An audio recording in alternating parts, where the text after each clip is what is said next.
I think it's important that colleagues understand the perspectives, the biases, the prejudices that I bring to the commentary that I offer.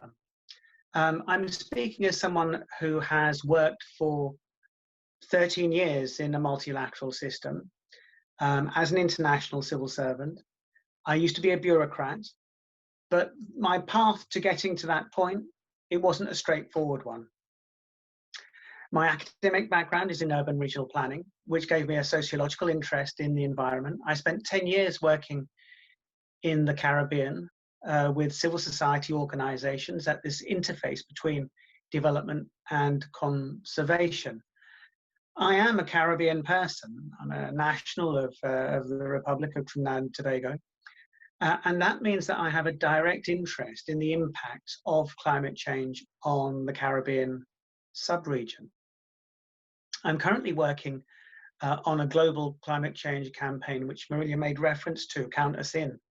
This is an ambitious civic campaign that aims to mobilize 1 billion citizens globally over the next 10 years to take some simple actions that will move the needle on carbon pollution, but also bring into the system, bring into this political space, a missing section of the population, of the community, that need to be heard if we're going to make progress.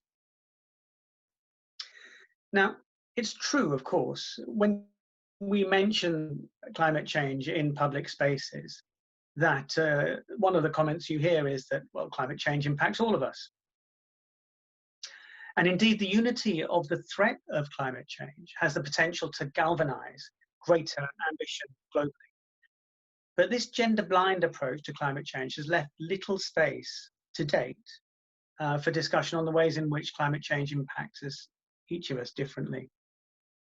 While we all might be at risk, some not at greater risk than others. While we all have to clean up afterwards, are some not called on to clean up more than others. While we all have something to gain from effective climate advocacy, might some not have more to gain than others.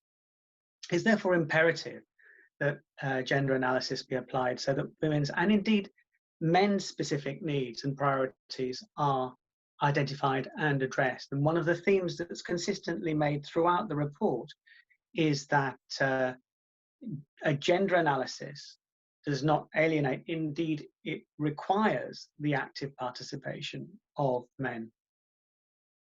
I really welcome the language of intersectionality that the report brings.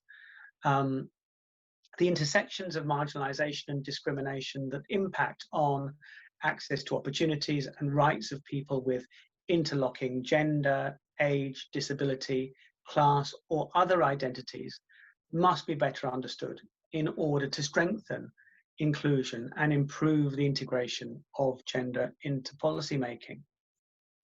But this frame of analysis, intersectionality, should not be seen as an accumulation of the burdens of different oppressions. That would only serve to reinforce the narrative of the victim, which the report explicitly, and in my opinion, rightly rejects. Rather, intersectionality aims to reveal the multiple forms of exclusion and improve our understanding of the advantages and disadvantages that converged and that are experienced in situ. The paper rightly highlights the small steps that have been taken by the international community to recognise that there are missing voices, and reference has been made to the Gender Action Plan. I also want to reference the Local Communities and Indigenous Peoples platform. Now, these are important first steps in understanding that people nearest the problem are, by definition, also nearest the solutions. These mechanisms were at least a recognition of the disproportionate impact of climate change on women and Indigenous communities.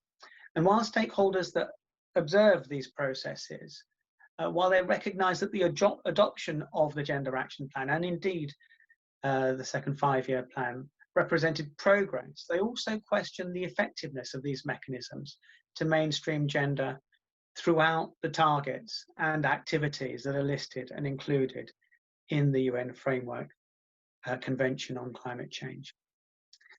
Without gender disaggregated data, or without meaningful stakeholder participation, the GAP, the global, the Gender Action Plan could just be another tick box. I also make reference to the local communities and Indigenous peoples platform, because I do think it's important that the reference that's made in the report to colonialism and its link with climate policy be named. There is a historical legacy that needs to be addressed if climate policy is going to address common but differentiated responsibilities with any authenticity. The paper signposts where more work is needed, and climate change poses, of course, a global existential threat.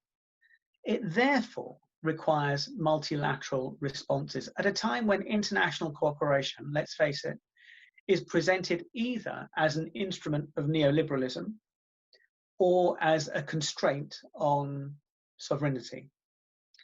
Multilateralism has a bad name and is a tough sell, but it is the only way through this crisis.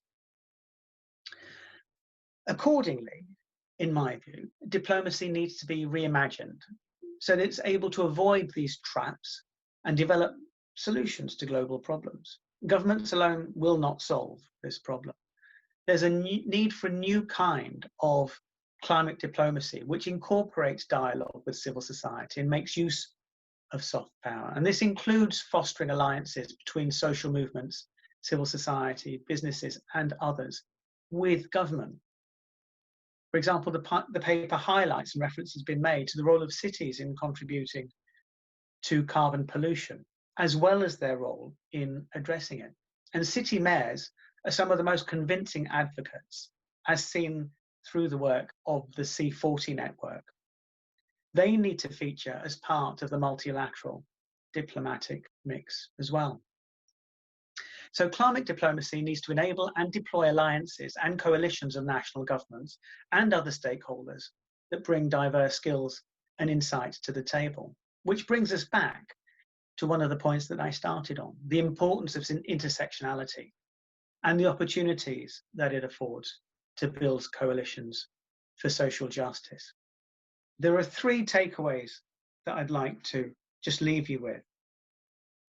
Let's focus on intersectionality, not see it as another list of oppressions, but rather as opportunities to construct alliances between marginalized voices. 1. 2, let's commit to multilateralism at a time when this may well look like swimming against the tide. And thirdly, let's reimagine diplomacy, a new kind of climate diplomacy that recognizes that member states might be where a conversation ends, but it's certainly not where a conversation should start. Thanks.